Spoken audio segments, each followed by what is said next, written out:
할렐루야. 코로나 시국에 여러 면에서 우리가 어려운 삶을 살고 있는데 여러분들 안에 하나님의 위로와 또 함께 하심이 넘치기를 바랍니다. 요즘에 부를 많이 축적한 분들을 많이 볼 수가 있고요. 또 오랜 기간 동안 사업을 해서 큰 재벌이 된 사람들이 종종 하는 것이 큰 재단, 자선재단을 세워가지고 사회 봉사하는 것입니다. 사실은 이해가 됩니다. 돈 안에 인생의 의미 그 자체가 있지는 않거든요. 그래서 많은 사람들이 돈을, 많은 부를 축적해서 허무함을 느껴서 주로 하는 것이 자선사업이라고 할 수 있거든요. 세계에 여러 가지 큰 자선재단이 있는데 여러분 혹시 세계에서 가장 큰 재단이 무엇인지 혹시 아십니까? 그냥 상식적인 것이라고 해서 던졌습니다. 그러니까 마음에 떠오르지 않는다라도 크게 당황할 필요가 없고요. 그럼 빌 게이츠가 세운 빌 게이츠 재단입니다. 한 70조 원이 된답니다. 그 규모가요. 계산하는 방식에 따라서 다르긴 하는데 70조 원을 거의 다 자기 개인 기부로 사제로 충당을 해서 만든 재단입니다. 빌 게이츠는 천재이죠. 윈도우스를 개발을 했고 유능한 사업자입니다. 천재인 것뿐만 아니라 이 성실성을 더하여 가지고요, 자선 사업을 해도 아주 모범적으로 자선 사업을 한 사람으로 유명합니다. 여러분, 워렌 버핏이라는 유명한 투자자가 있는데 그분도 빌 게이츠 재단에 어느 정도 큰 기부를 했었는데요. 이 사람이 기부를 결정하게 된 큰 계기가 된 한 사건이 있었는데 같이 비행기를 타고 가다가 빌 게이츠가 수시간 동안에 그 자선 사업에 관련된 서류를 집중해서 보는 것을 보고 이 사람에게 내 돈을 맡기면은 정말 성실하게 유익하게 쓰겠다라는 믿음이 확 왔다고 합니다. 그래서 기부를 했다고 하는데요. 그래서 많은 사람들에게 존경을 받는 자선 사업가였어요. 그런데 요즘 뉴스에 보니까 빌 게이츠가 과거의 빌 게이츠가 아닙니다. 이 스캔들 같은 것들이 과거에 많이 있었나 보더라고요. 그리고 이혼을 해가지고 최근에 사람들이 많이 실망을 했어요. 멜린다 게이츠라고 이제 아내가 있는데 참 그분도 존경을 받는 사업가이고 또 자선 사업가였는데 모델이라고 생각한 커플이 이혼을 하게 되니까 실망을 하고, 또 뉴스에 보니까 이제 과거에 여러 가지 이 부도덕한 것들이 조금씩 나오는 걸 보고 사람들이 실망을 많이 합니다. 이 사람들을 보면서요, 저는 빌 게이츠를 보면서 참 이 사람은 이 다면적이고 되게 복잡한 사람이구나. 천재성이지, 성실성도 있지. 그런데 또 보이지 않는 삶에 보면은 구멍이 뻥 나 있는 그런 천재성을 가지면서도 복잡한 그런 분들이 있잖아요. 그래서 참 이해하기 힘들다 이런 생각을 했었는데요. 죄송합니다. 성경에도 이런 복잡한 다면성을 가지고 있는 사람이 한 명이 발견되는데 그게 다윗이라는 사람입니다. 오늘 우리 본문에 시편, 이 아름다운 시편을 만들었던, 노래했던 다윗입니다. 다윗은 우리가 잘 알듯이 대단한 신앙의 모델이 될 수가 있는 사람이죠. 하나님의 마음에 합한 자라고 이 별명이 붙을 정도로 신앙의 모델이 되고요. 또 자기를 죽기까지 쫓았던 사울 왕이라는 사람을 2번이나 용서한, 죽일 수도 있었는데 살려준, 어떻게 보면 인격성이 검증된 사람입니다.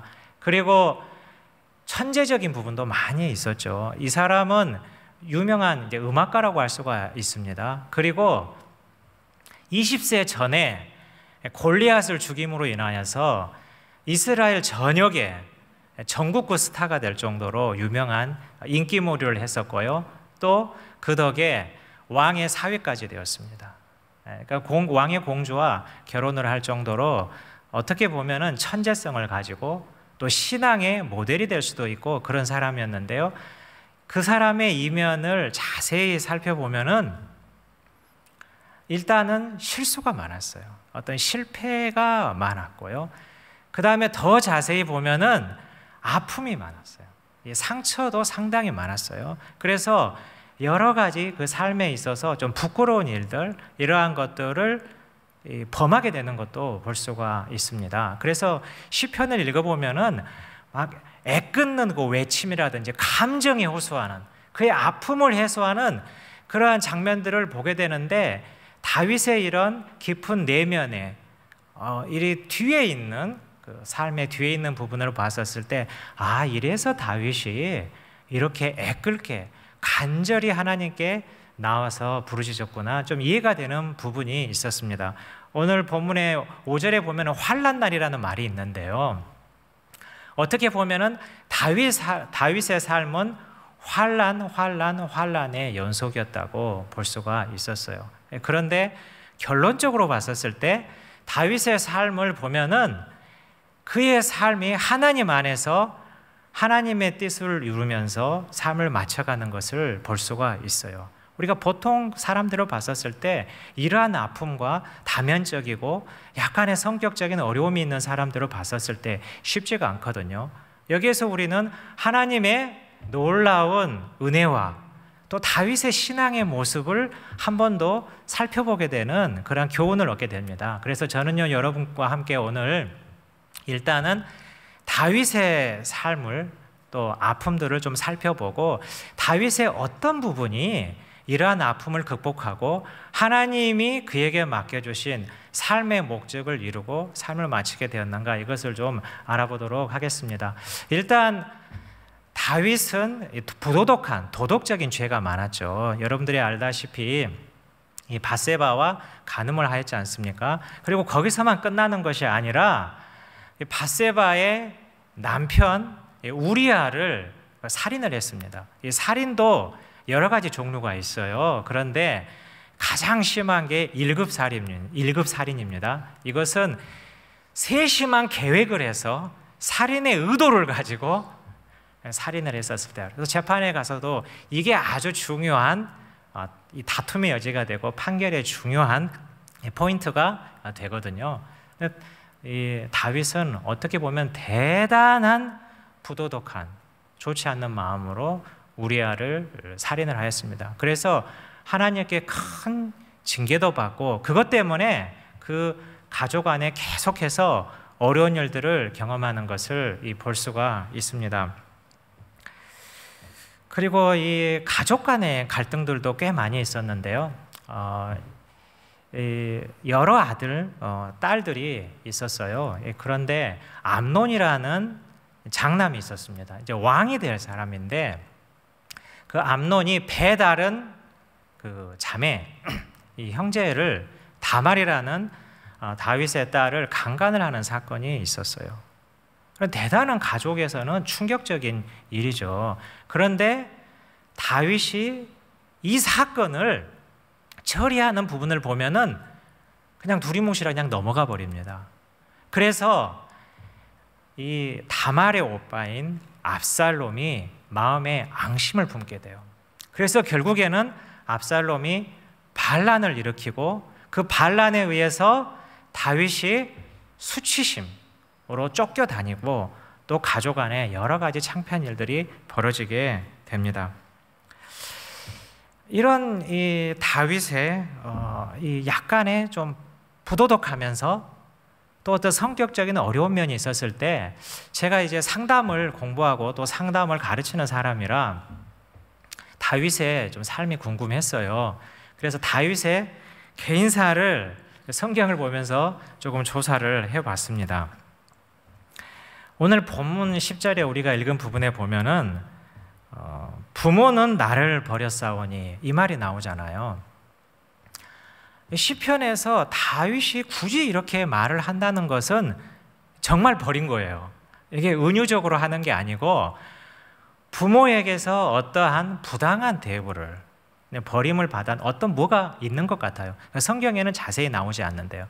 그런데 선지자 사무엘이 기름 부음을 받으러 이새의 집, 다윗의 집에 왔었을 때, 다윗의 아버지 이새의 집에 왔었을 때, 다윗의 아버지가 형제들은 다 불렀는데 다윗만 뺐어요. 그래서 사무엘이 다윗을 데려오라고 해서 기름 부음을 받았어요. 그것을 봤었을 때 부모에게 인정을 받지 못했던, 아니면은 소외되었던 이러한 것들이 분명히 있었다고 유추해 볼 수가 있어요.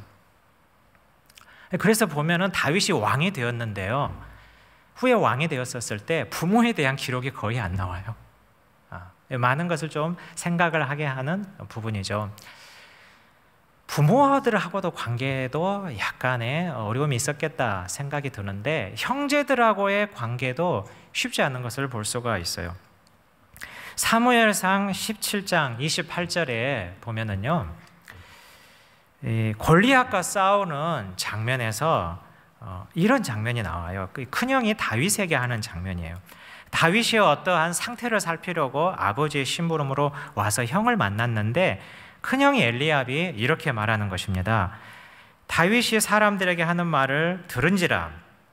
그가 다윗에게 너를 바라여 이르되 내가 어찌하여 이리로 내려왔느냐? 들에 있는 양들을 누구에게 맡겼느냐? 그러니까 화가 나가지고, 다윗을 보고 화가 나가지고 너에게 맡겨진 양은 어디에 있느냐? 너는 양치기가 아니냐? 그런데 왜 여기 왔느냐? 이렇게 일단 따지는 것입니다. 그리고 나서 하는 말이, 나는 내 교만과 내 마음의 완악함을 아노니 내가 전쟁을 구경하러 왔도다. 이렇게 말해요, 큰형이. 이걸 봤었을 때도 어떤 상당한 어떤 감정적인, 아니면 형제 간에 뭐가 있구나, 이것을 우리가 유추해 볼 수가 있고, 다윗이 이 말을 들었었을 때 대단히 상처를 받고 힘들었겠다, 이런 생각을 하게 됩니다. 그래서 다윗의 원가족, 우리가 상담적으로 봤었을 때 원가족, 원래 가족 간의 관계가 어려워서 마음의 상처가 많았던 사람인 것을 좀 우리가 유추해 볼 수가 있는 것 같아요. 그래서 그런지 다윗의 결혼 생활도 그렇게 좋지는 않았어요. 사울 왕의 딸 미갈이 있는데요, 이 미갈이 다윗을 사랑하여서 결혼을 하게 됩니다. 그래서 이제 왕의 사위가 되죠.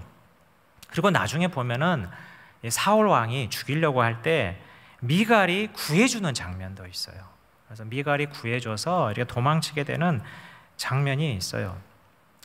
그런데 다윗이 사울 왕에게 도망치면서 또 아내를 맞이하게 됩니다. 아비가일이라고 해요. 그래서 이미 결혼 관계가 있는데 아무리 쫓겨다닌다고 해서 또 다른 여자를 또 아내로 맞이하게 되는 것을 볼 수가 있어요. 그래서 미갈의 생활에 그렇게 외롭고 또 좋지 않았던 것 같아요. 그래서 성경에 보면은 사울 왕이 보다 못해서 이 발디엘이라는 남자를 소개시켜주고, 야, 너는 발디엘이라고 살아라, 발디엘과 살아라, 이렇게 하고 발디엘과 살게 됩니다. 이 성경에 보면은 행복한 생활을 했던 걸로 이게 유추가 돼요. 오랫동안 같이 살았거든요. 미갈과 발디엘이요. 그런데 다윗이 이스라엘 왕이 되었어요. 그런데 갑자기 잘 살고 있는 미갈을 왕으로 부르는 겁니다. 헤어지게 하는 거. 너 이제 나한테 와. 그래서 미갈이 이제 다윗에게 다시 오게 되고요. 그래서 미갈을 사랑했던 이 남자 발디엘이 미갈을 쫓아오게 됩니다. 그래서 성경에 보면은 이렇게 기록이 되어 있어요. 사무엘하 3장 15절 16절에 보면은 이 발디엘에게서 그를 빼앗아오매, 이것은 이제 미갈이죠. 그를 빼앗아오매 그의 남편이 그와 함께 오되 울며 따라왔다는 것이에요. 바후림까지 따라왔더니 아브넬이, 그러니까 아브넬은 이제 다윗의 장군이죠. 아브넬이 그에게 이제 돌아가라, 이제 쫓아내 버린 거예요. 그런데 여러분, 이 미갈과 발디엘이 살았던 동네가 라이스라는 곳인데요. 바우림은 예루살렘 근처의 동네인데요. 여기까지 거리가 어느 정도 되냐면은 한 240km 돼요. 240km. 240km면은 여기서 대전이 넘어가는 거예요. 그런데 남자가 어떻게 따라왔다고요? 울면서 따라왔대요. 자매님들 상당히 감동적인 장면 아니에요? 네. 우리 형제들은 No way, impossible 이렇게 생각을 드라마틱한 장면인데요. 이렇게 이 다윗의 첫째 아내가 이제 헤어져 가지고 또 다시 재혼 같은 걸 해서 잘 살았어요. 그런데 잘 살고 있는 여자를 이제 왜 이렇게 갈라놓고 데리고 오냐 이것이에요. 미갈의 마음에 상처가 많이 있겠죠. 그런데 보면은 미갈이 상처받았던 장면을 어떤 장면에서 우리가 알 수가 있냐면요. 이제 언약궤가 하나님의 임재를 상징하는 언약궤가 이제 블레셋에서 예루살렘으로 들어오게 되는데 언약궤가 옮겨지는 장면이 있어요. 여러분들 성경을 읽어 보면 기억이 날 거예요. 그 장면에서 이제 다윗이 막 춤을 추잖아요. 그런데 그거에 대해서 미갈이 한마디 해요. 왜 이렇게 경망스럽게 춤을 추냐? 아래가 다 보이도록. 이게 그러면서 상당히 비난적으로 말을 해요. 그러니까 다윗이 그 말을 듣고 어떻게 말을 하냐면요. 사무엘하 6장 21절에 보면은 이는 여호와 앞에서 한 것이다. 내가 하나님 앞에서 춤을 춘 것이다. 그가 내 아버지와 그의 온 집을 버리시고 나를 택하사 나를 여호와의 백성 이스라엘의 주권자로 삼으셨으니 내가 여호와 앞에서 뛰놀리라 이렇게 했어요. 그러니까 전반적인 이 말은 맞아요. 내가 하나님의 법궤가 들어오니까 내가 기뻐해서 춤을 췄다. 그런데 여기다 한 마디를 딱 끼워 넣어요. 그게 뭐냐 하면은 하나님이 너의 아버지 사울 왕이죠. 너의 아버지와 사울 왕의 온 집을 버리고, 그러니까 너의 집을 다 버리고 하나님이 나를 택했다. 나를 주권자로 삼았다. 그래서 나는 춤을 춘다. 이렇게 말을 하는 거예요. 사실 이 말을 할 필요가 없는데 우리가 전형적인 부부싸움에서 볼 수 있는, 아니면 갈등 관계에서 있을 수 있는 이런 말들을 하는 것이에요. 어떻게 보면은 이 다윗의 좀 성격적인, 좀 인격적인 흠결이라고 볼 수가 있죠. 좋은 부분이 대단히 많이 있는데 다윗 안에 아까 우리가 살펴봤듯이 가족 관계도 안 좋았고 또 여러 가지 음모가 난무하고 스트레스도 많고 또 여러 가지 자기의 목숨을 위협하는 것들, 또 형제들 간의 관계, 이런 것들이 다 엉켜져 가지고요 환란이 되어서 다가오니까 이렇게 반응을 한 거예요.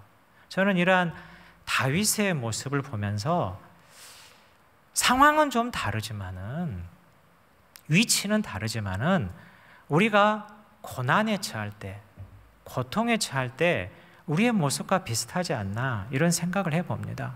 우리도 어려울 때 실수도 많이 하고요, 또 실패도 많이 하고 잘못된 선택도 많이 하고 다른 사람을 상처 주는 일도 많이 하고, 또 우리가 다윗이 그랬던 것 같이 낙심하고 또 우울하고 또 두려워하고 이러한 것들이 많이 있거든요. 그런데 다윗은 다른 점이 있었어요.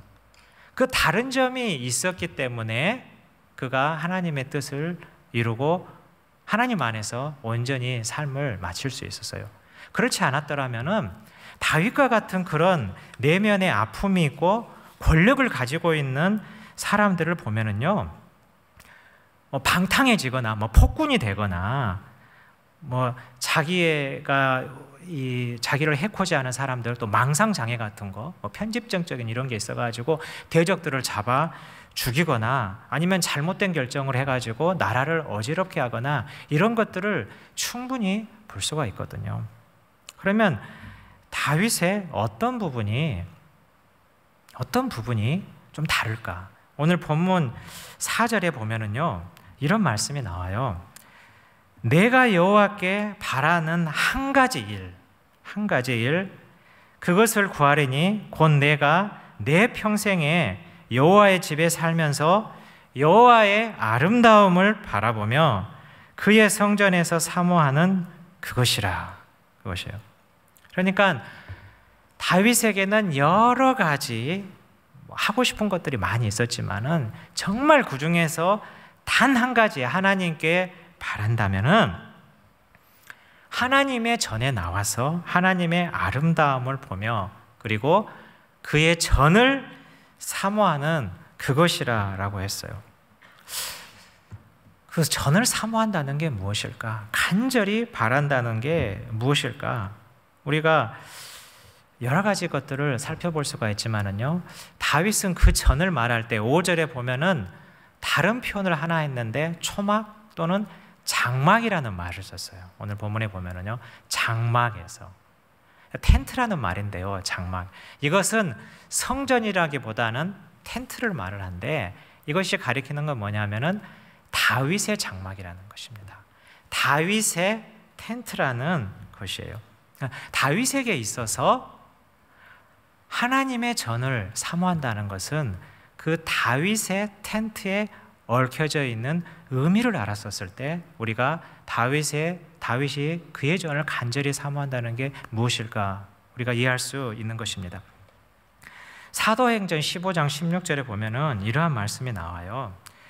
이후에 내가 돌아와서 다윗의 무너진 장막을, 그죠? 다윗의 장막이죠. 다윗의 무너진 장막을 다시 지으며 또 그 허물어진 것을 다시 지어 일으키리니.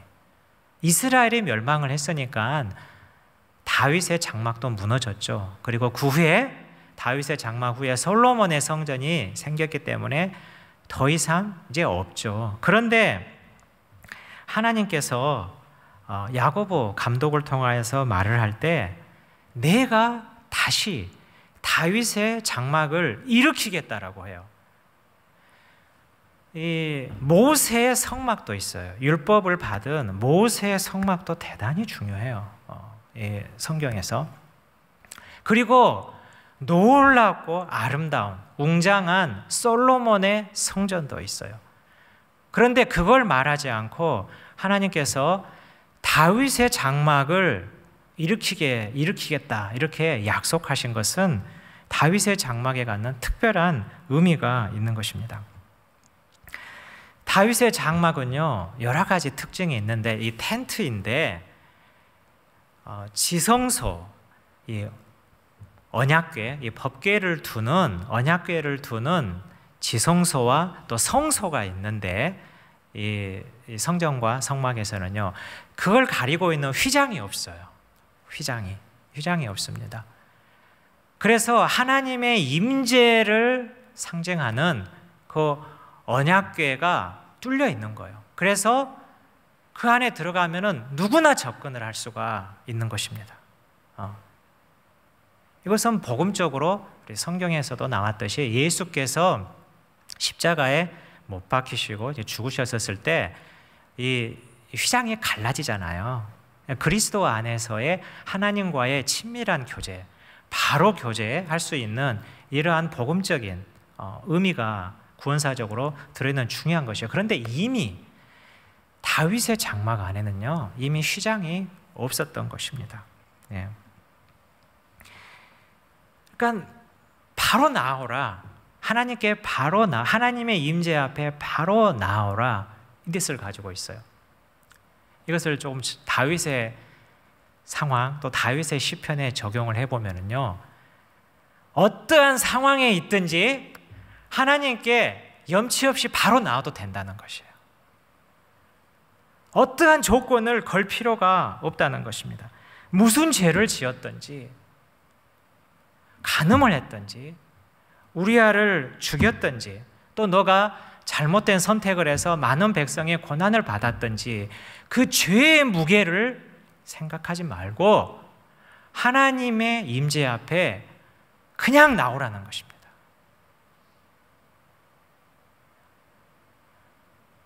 복음적으로 대단한 의미가 있고 다윗에게 있어서는 이게 대단히 소중한 것이에요. 그래서 보면은요, 다윗의 시편을 보면은 다른 원수들을 비난하고 원수들을 욕하고 막 이런 말들을 사용하면서도 다윗이 하나님께 나 앞에 나와서 노래하는 걸 볼 수가 있어요. 다윗은 그것을 알았다는 거예요. 일단 내 형편이 어떤지, 내 마음이 어떤지, 분에 차든지 낙심하든지 죽을 것 같든지 하나님께 무적대고 나오라는 것이요. 나오라, 임재 있는 곳에 나오라. 다윗은 그 하나님의 합한, 하나님의 마음에 합한 그런 신앙을 가지고 있었다는 것입니다. 그런데요, 우리 실제 삶에서 보면은 이게 쉽지가 않아요. 이게 쉽지가 않아요. 하나님께 나가야 되는데 마귀는 여러 가지 이유를 들어가지고요, 하나님께 나아가지 못하게 하는 것을 우리의 삶에서 많이 볼 수가 있어요.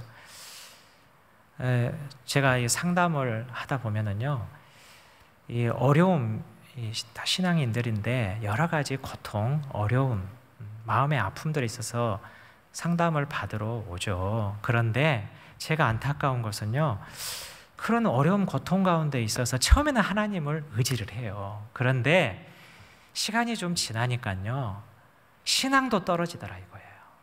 신앙도, 하나님에 대한 사모하는 마음도 떨어져 가지고 그 부분도 어려워진 것을 보고 참 안타까운 적이 많이 있어요. 어떤 우울증에 걸렸던 분은요, 매주일 예배 나오는 게 마음의 전쟁이에요. 그래서 교회에 나오려고 지하철을 기다리다가도 마음의 생각이 바뀌어가지고 집으로 들어가는 그 우울증으로 힘들어하는 분인데요. 이 교회 나오면 어떨까? 사람들이 어떻게 볼까? 교회 나가면 누구를 만나게 될 텐데, 나가서 내 모습이 어떨까? 또 여러 가지 생각들이 막 나오는 거예요. 이게 다 악한 영들이 주는 것이죠. 그래서요, 모든 것 생각을 뒤로 하고 우리는 결심을 해야 됩니다. 먼저 하나님께 나오자. 그리고 하나님께 먼저 나와서 우리가 속에 있는 마음을 다 토로하자. 이것을 지금 다윗은 우리에게 가르치고 있는 것입니다. 두 번째요, 다윗의 장막에 가지고 있는 큰 특징이 뭐냐 하면은 공동체성이라는 것인데요. 다윗의 이 장막은 어떻게 하나님께 예배를 드렸냐면은 절기, 여러 가지 모임들이 있는데 절기가 다 성전 중, 다윗의 장막 중심에 모여서 다 축제를 하는 것이에요. 그리고 그곳에서는 주로 나왔던 게 악기 소리가 큰 이것을 동원해서 이 음악과 노래가 막 넘치는 거예요. 그러니까 어떻게 되죠? 축제 분위기인 거예요. 축제 분위기. 다윗의 장막은요. 그리고 모인 다음에 음식과 친교가 있고요. 그리고 다윗은 이 제사를 지내는 제사장들이 이 텐트, 장막을 섬기려고 한 것이 아니라 이 레위인들에게 섬기게 했어요. 그러니까 그 자체가 제사 중심의 예배가 아니었던 것입니다. 다시 말해서 하나님을 사모한다는 것은 찬양과 말씀과 기도가 있는 곳을 사모한다는 것입니다. 다윗에게 있어서는. 그래서 보면은 이 다윗의 시편의 후반부에 보면은 다 그게 뭐냐면 함께 성막으로 올라갈 때 부르는, 성전으로 올라갈 때 부르는 노래예요. 이 노래들이 보면 120장 이후로 보면은요, 다 함께 올라가면서, 함께 하면서, 함께 찬양하고 서로 손을 잡고 의지하며 공동체성을 가진 다윗의 신앙의 모습을 볼 수가 있습니다. 그래서 우리가 힘들 때 서로 격려하고요, 힘들 때 서로 돌아보고 서로 의지하고, 괜히 어려울 때 공동체와 소그룹이 끌어주고, 또 공동체가 약해질 때 우리가 하나님께 나와서 그 공동체를 위해서 기도하는 개인의 사모함과 공동체성이 함께 가는 그러한 하나님의 전을 사모하는 그런 열심이 있었다는 것입니다. 예.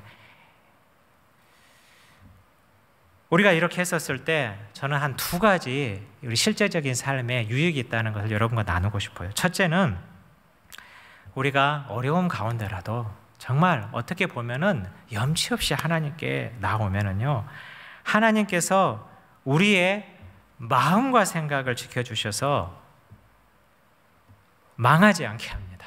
망하지 않게요. 상황이 더 악화되는 것을 막을 수가 있어요. 다윗도요, 그가 하나님께 나아왔기 때문에 그의 여러 가지 실수들, 죄, 아픔들에서 더 이상 망가지지 않고 자기가 그 자리를 지킬 수가 있었던 것이에요.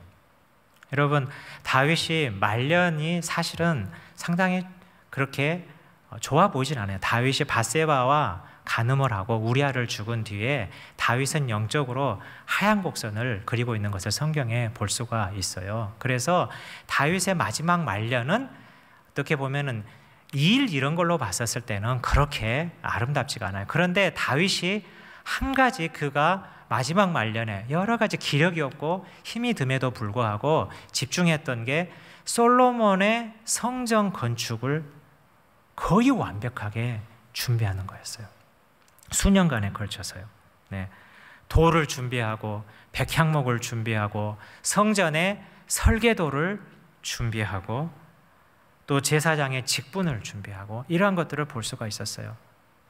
다윗이 그렇게 기력이 없고 또 영적으로 사실 여러 가지 원수들이 난무하고 이 밀란이 일어날 수 있는 여러 가지 위험적인 요인들이 많이 있었음에도 이렇게 그가 하나님의 뜻을 이룰 수 있었던, 이것은요, 하나님께 그가 나올 수 있기 때문에 그가 그의 위치를 잡고 더 이상 악화되지 않게 그가 홀드하고 있었던 것입니다.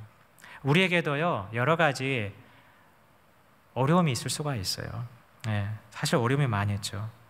그런데 어려움을 당할 때 여러분이 첫째 목표를 하나 삼는다면요, 이것이 더 이상 악화되지 않게 한다, 이것이에요. 네.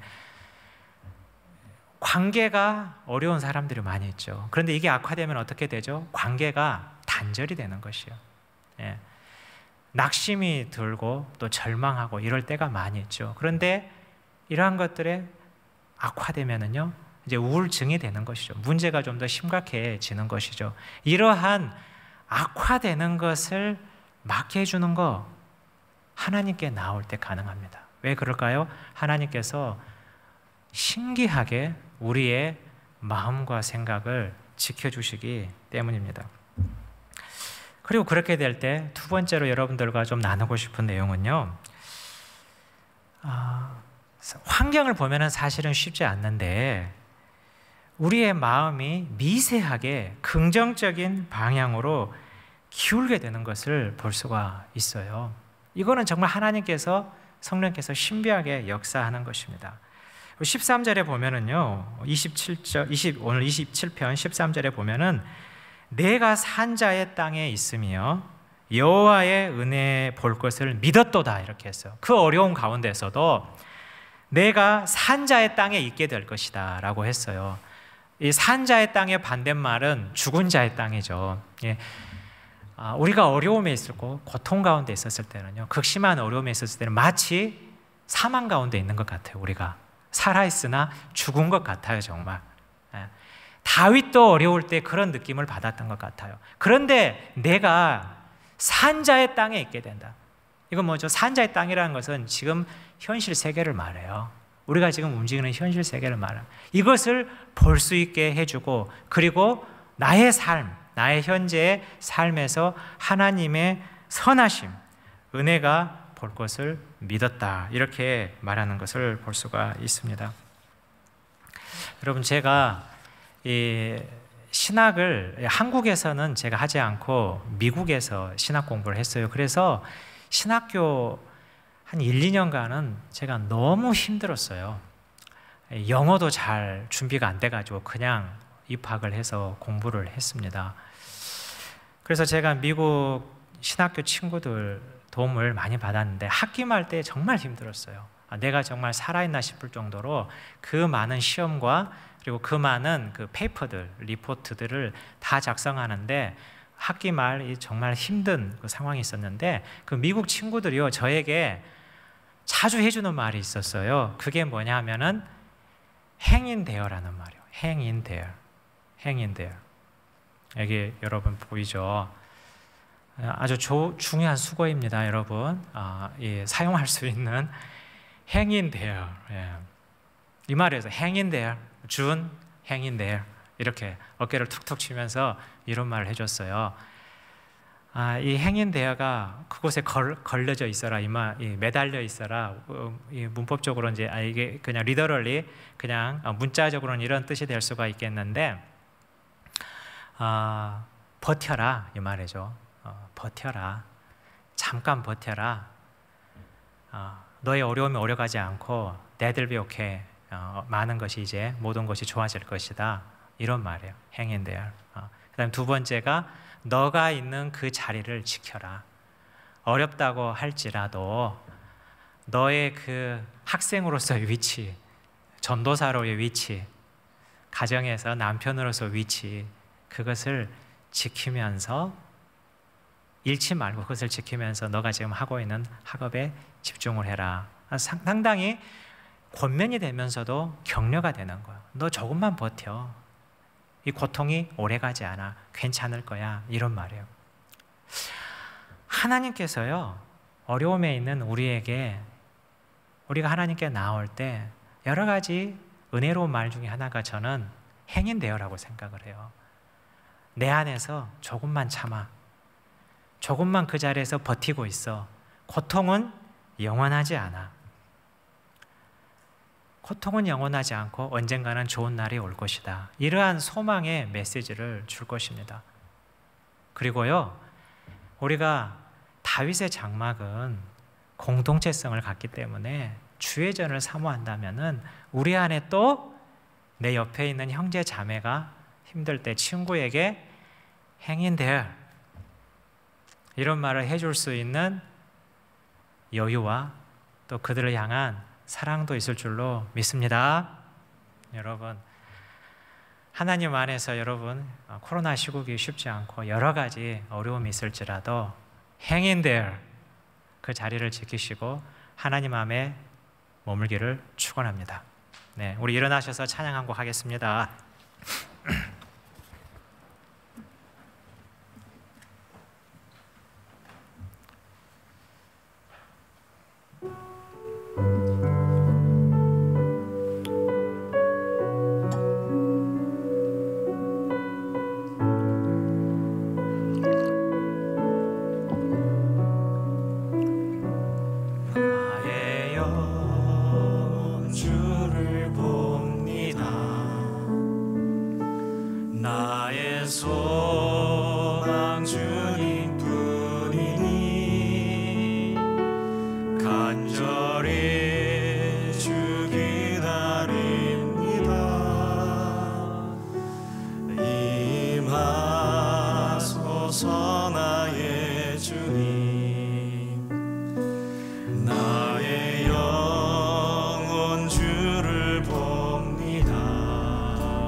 주의 사랑 영원하리.